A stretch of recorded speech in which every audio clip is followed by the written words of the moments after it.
How to create a channel in Discord.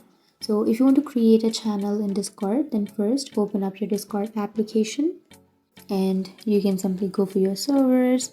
You can choose any server that you would like, and then you can go for the upper right, which has that three dots icon, and here you will have create channel option. Tap on create channel, and from here you can create a channel in Discord. So I'll be choosing the channel name, and then you need to enter the channel type. So you can choose the text or you can choose the voice.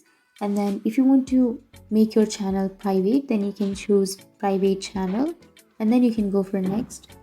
And here if you want to make your channel private, then turn on the private channel option, and then you can go for next, which is on the upper right.